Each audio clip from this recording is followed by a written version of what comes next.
BSc part first paper first inorganic chemistry. इसके हमने second chapter की शुरुआत की थी पीरियोडिक प्रॉपर्टीज। इसकी पहली दो क्लास में हमने रिएक्टिविटी के बारे में जाना था। उसके बाद हमने एटॉमिक रेडियाई के बारे में जाना, एटॉमिक रेडियाई का डिटर्मिनेशन कैसे करते हैं उस बारे में जाना। फिर हमने सेकंड क्लास में आयनिक रेडियाई के बारे में जाना और एक्सरे डिफ्रैक्शन मेथड से आयनिक रेडियाई का डिटर्मिनेशन कैसे करते हैं ये जाना था। आज की क्लास में हम ये सीखेंगे कि पॉलिंग मेथड के द्वारा आयनिक रेडियाई का डिटर्मिनेशन कैसे किया जाता है।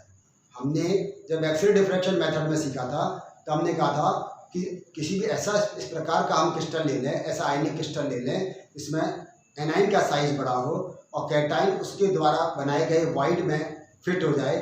फिर एनाइन का साइज निकाल लीजिए, उसका हाफ कर लें तो एनाइन का एटॉमिक रेडियाई जाएगी। एनाइन के इंटरन्यूक्लियर डिस्टेंस का हाफ कर लीजिए तो एनाइन का एटॉमिक रेडियाई आ जाएगी। और उसके बाद उससे हम टोटल एक्सरे डिफ्रैक्शन मेथड से कुल निकाल लें और उसमें से एनाइन की माइनस कर देते हैं तो कैटाइन की आ जाती है। आज हम सीखेंगे कि पॉलिंग मेथड से किस प्रकार आयनिक रेडियाई का डिटर्मिनेशन करते हैं। पॉलिंग ने क्या कहा था? पॉलिंग ने कहा था कि यदि यूनिवेलेंट आयन है, एक संयोजी आयन है, बात को ध्यान से समझना, तो एक संयोजी आयन की आयनिक रेडियाई उसके इफेक्टिव न्यूक्लियर चार्ज के इन्वर्सली प्रोपोर्शनल होती है। Ionic radii of univalent ion is inversely proportional to its effective nuclear charge. समझेंगे, जैसे इसको हम क्या लिख सकते हैं, यहाँ हम लिख सकते हैं आर प्लस माइनस, ये इन्वर्सली प्रोपोर्शनल किसके है? 1/z effective. धनायन हो या ऋणायन हो, कैटायन हो या एनायन हो, उसका इफेक्टिव न्यूक्लियर चार्ज के इन्वर्सली प्रोपोर्शनल होती है। या इसको हम और कह सकते हैं और R plus minus is equal to C/z। और C यहाँ पर क्या है? कॉन्स्टेंट है। यहाँ तक बात समझ में आ रही है? अब हम ऐसे लिखते हैं इन्वर्सली प्रोपोर्शनल है। यदि हम लिखें यहाँ पर R plus upon R minus तो ये बराबर किसके हो जाएगा? Z effect of R minus upon Z effect of R plus. यहाँ तक की बात समझ में आ रही है? तो ये क्या होगा? Z effect of R minus upon Z effect of R plus. या इसको हम ऐसे लिख सकते हैं, Z इफेक्ट को हमने पहले चैप्टर में सीखा था। ये इफेक्टिव न्यूक्लियर चार्ज कैसे निकालते हैं? हमने कहा था न्यूक्लियर चार्ज में से यदि शील्डिंग कांस्टेंट को माइनस कर देंगे, यदि नाभिकीय आवेश में से आवरण स्थिरांक को घटा देंगे तो प्रभावी नाभिकीय आवेश आ जाता है। तो न्यूक्लियर चार्ज को किससे रिप्रेजेंट करते हैं? Z से। यह किसका है? माइनस का। तो हम लिखें Z minus minus S upon Z plus minus S। यहाँ हमने कहा था effective nuclear charge of R plus और effective nuclear charge of R minus. तो यहाँ जो एनाइन का न्यूक्लियर चार्ज है उसमें से शील्डिंग कांस्टेंट को माइनस कर दे और कैटाइन का जो चार्ज है उसमें शील्डिंग कांस्टेंट को माइनस कर दे तो उससे हम क्या निकाल सकते हैं? R plus upon R minus, यानी कि हम उसका रेडियस रेशियो, ये R plus upon R minus को क्या कहते हैं? R plus upon R minus. ये रेडियस रेशियो कहलाता है, रेडियस रेशियो। इस रेडियस रेशियो से हम कैटाइन और एनाइन की रेडियस आसानी से निकाल सकते हैं। एग्जाम्पल से बात समझने की कोशिश करें तो शायद बात समझ में आ जाए। जैसे हम बात करते हैं, मान लीजिए सोडियम फ्लोराइड की, NaF। इस सोडियम फ्लोराइड की जब हम आयनिक रेडियाई निकाली तो वो इंटरन्यूक्लियर डिस्टेंस है, तो हम क्या वो 2.31 एंगस्ट्रॉम आ गई। बात को समझने की कोशिश करें, सोडियम फ्लोराइड की जब हम एक्सरे डिफ्रैक्शन मेथड या न्यूट्रॉन डिफ्रैक्शन मेथड या या हम इलेक्ट्रॉन डिफ्रैक्शन मेथड इनसे निकाली तो ये डिस्टेंस कितनी आई इसकी? ये आई 2.31 एंगस्ट्रॉम। आपसे वो कहे कि रेडियस निकालें Na प्लस की, रेडियस निकालें F माइनस की, और ये आपको रिवर कराएगा इस तरह का। और आपको कहे शील्डिंग कांस्टेंट की वैल्यू उन्होंने मान के रखी है 4.5। शील्डिंग कांस्टेंट की वैल्यू इन दोनों की कितनी है? 4.5 है। तो आप कैसे निकालोगे? आप देखो यहाँ पे R Na plus upon R F minus. हमने कहा R plus upon R minus, तो R Na plus upon R F minus, ये बराबर किसके आ जाएगा? हम देखें Z किसका? माइनस। माइनस मतलब फ्लोरीन का। फ्लोरीन कितना यहाँ पर गया? 9। माइनस में फ्लोरीन का न्यूक्लियर चार्ज कितना होता है? 9 होता है। क्यों होता है? क्योंकि फ्लोरीन में 9 प्रोटॉन होते हैं। इसमें से कितना माइनस किया? 4.5, क्योंकि शील्डिंग कांस्टेंट की value 4.5 upon sodium. Z plus किसका? सोडियम का। और हम जानते हैं सोडियम का न्यूक्लियर चार्ज कितना है? 11 है। सोडियम में 11 प्रोटॉन होता है, इसमें से माइनस 4.5। तो ये कितना आ गया? ये आ गया 4.5 और ये कितना आ गया? 5.5। 4.5 अपॉन 5.5।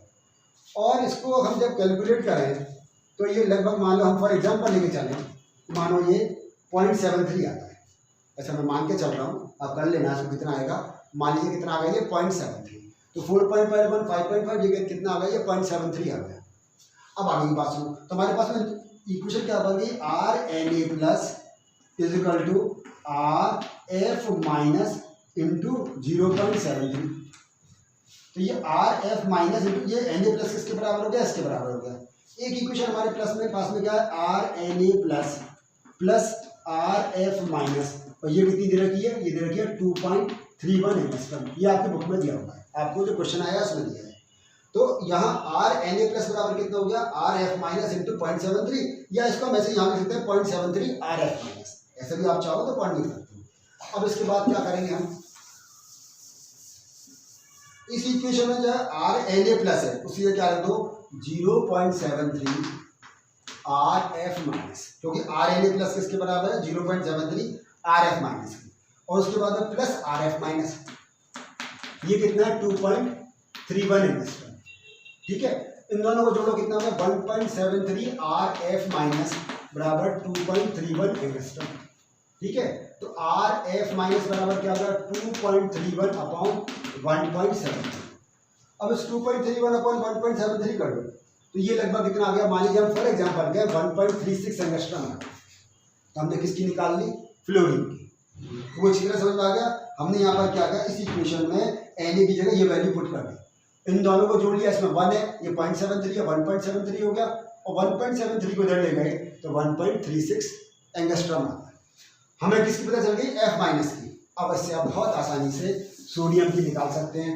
हमने क्या था, इक्वेशन हमारे पास में है RNA plus plus RF minus बराबर कितना है 2.31, इसकी वैल्यू हमें निकालनी है RNA प्लस की।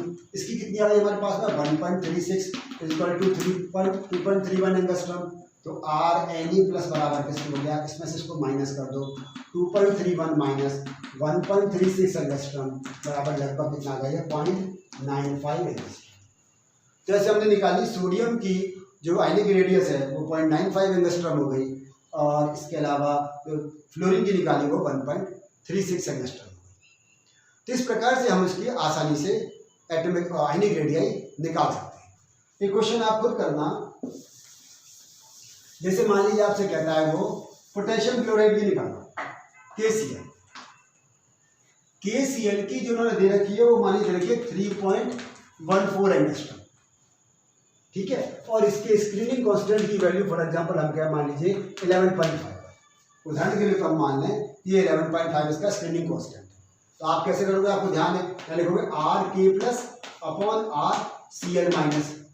अब यहाँ Cl का आएगा कितना है 17 माइनस 11.5 अपॉन यहाँ कितना आ जाएगा 19 माइनस 11.5। तो ये कितना आ गया 12 5 लगभग 4 कितना आ गया 5.5 अपॉन ये कितना आ गया 7.5 8 हाँ 7.5। ये लगभग जो भी आए निकाल लेना, उससे Cl निकल जाएगा, और Cl से फिर क्या होगा हम आसानी से पोटेशियम की निकाल सकते हैं। तो इस प्रकार आप इस तरह के न्यूमेरिकल करने की कोशिश करना, क्योंकि ये एग्जाम में आ जाते हैं। अब बात करते हैं आयनिक रेडियाई की पीरियडिक फंक्शन की, इनका आवर्ती फलन में इनका क्या योगदान है। यदि आप देखें आयनिक रेडियाई की बात करें तो हम जानते हैं वैसे तो टॉप टू बॉटम ये इंक्रीज होगी, और यदि हम पीरियड में जाएंगे तो लेफ्ट टू राइट क्या होगा, ये आयनिक रेडियाई डिक्रीज हो जाती है। तो यहाँ हमें देखना है किस प्रकार से इसमें चेंज आएगा। तो टॉप टू बॉटम जाएंगे तो आयनिक रेडियाई इंक्रीज होगी, जबकि हम एक पीरियड में लेफ्ट टू राइट जाते हैं तो आयनिक रेडियाई की डिक्रीज हो जाती है। एक इंपॉर्टेंट एप्लीकेशन इसकी समझें आयनिक रेडियाई की, वो हमें समझनी बहुत जरूरी है कि हम रेडियस रेशियो के आधार पर कोऑर्डिनेशन नंबर निकाल सकते हैं। रेडियस रेशियो के आधार पर हम क्या निकाल सकते हैं, कोऑर्डिनेशन नंबर। हमने रेडियस रेशियो क्या बताया था, R plus upon R minus, cation की रेडियस अपॉन एनायन की रेडियस, इसे रेडियस रेशियो कहलाता है। अब इस रेडियस रेशियो की वैल्यू यदि लेस देन 0.115 तो कोऑर्डिनेशन नंबर 2 होगा, और इसकी ज्योमेट्री कैसी होगी, लीनियर होगी, लीनियर ज्योमेट्री होगी। यदि ये रेडियस रेशियो की वैल्यू 0.115 से 0.225 के बीच है तो उसका कोऑर्डिनेशन नंबर 3 होगा, और ये कैसी होगी, ट्राइगोनल प्लेनर होगी, त्रिकोणीय समतल है। तो रेडियस रेशियो से हम कोऑर्डिनेशन नंबर निकाल सकते हैं, कोऑर्डिनेशन नंबर से हम ज्योमेट्री बता सकते हैं। ये तो रेडियस रेशियो है, रेडियस रेशियो। ये क्या है? ये है कोऑर्डिनेशन नंबर, कोऑर्डिनेशन नंबर, उपसय संयोजक संख्या। और ये क्या है? इसकी ज्योमेट्री। अब हम देखें तीसरे प्रकार का हम कहते हैं, ये पहला हो गया, ये दूसरा हो गया, तीसरा देखें। यदि ये 0.225 से 0.414 के बीच है तो इसका 4 हो जाएगा और ज्योमेट्री कैसी हो जाएगी? टेट्राहेड्रल। कोऑर्डिनेशन नंबर 4 और ज्योमेट्री हो गई टेट्राहेड्रल। यदि ये 0.414 से 0.732 के बीच है तो कोऑर्डिनेशन नंबर 6 और ज्योमेट्री कैसे हो गई? ऑक्टाहेड्रल। ये ऑक्टाहेड्रल हो जाएगी। और यदि ये 0.732 से और 1 तक है तो कोऑर्डिनेशन नंबर 8 हो जाएगा और ज्योमेट्री हो जाएगी क्यूबिक। तो इसकी एक एप्लीकेशन है, इसका एक अनुप्रयोग है कि हम रेडियस रेशियो के आधार पर हम क्या निकाल सकते हैं? कोऑर्डिनेशन नंबर या हम उपसय संयोजक संख्या निकाल सकते हैं।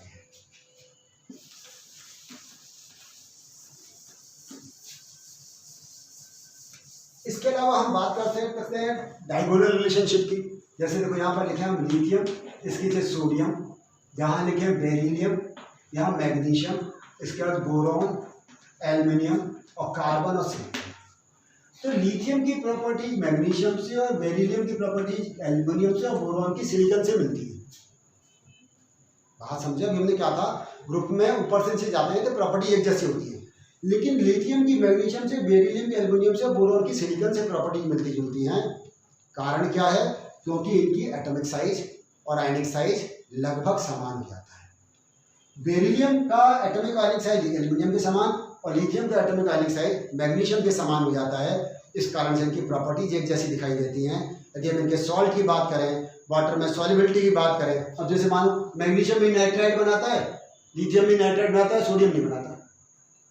इसके सॉल्ट इनसॉल्युबल है पानी में, इनके भी इनसॉल्युबल है, इसके सॉल्युबल है सॉल्ट पानी में। तो इस तरह से हम इसकी कोवलेंट प्रॉपर्टी है, इनकी आयनिक प्रॉपर्टी है, ये भी कोवलेंट प्रॉपर्टी दिखाता है। तो हम इनकी प्रॉपर्टीज़ के बारे में बात कर सकते हैं। तो आयनिक साइज के आधार पर हम एक नई चीज़ और सीखते हैं, वो है डायगोनल रिलेशनशिप। एक और छोटी सी बात करते हैं आइसो इलेक्ट्रॉनिक्स की। जैसे मान लीजिए हम बात करें Cl माइनस ऑर्गन और उसके बाद में K प्लस। इसमें बात करें यदि हम प्रोटॉन देखें तो 17 है, इसमें प्रोटॉन 18 है, इसमें प्रोटॉन 19 है। यदि हम इलेक्ट्रॉन की बात करें तो इलेक्ट्रॉन इसमें 18 है, इसमें भी 18 है, इसमें भी 18 है। तो यहाँ प्रोटॉन की संख्या ज़्यादा है, यहाँ उससे कम है, उससे कम है। और जितना प्रोटॉन की संख्या ज़्यादा तो न्यूक्लियर चार्ज ज़्यादा, तो जितना न्यूक्लियर चार्ज ज़्यादा उतना ही उसका आयनिक रेडियाई कम हो जाएगी। तो पोटेशियम प्लस की सबसे कम, उससे ज़्यादा ऑर्गन की और उससे ज़्यादा Cl माइनस की। लेकिन तीनों में इलेक्ट्रॉनिक जैसे हैं, जिसको क्या कहते हैं हम आइसो इलेक्ट्रॉनिक सीरीज।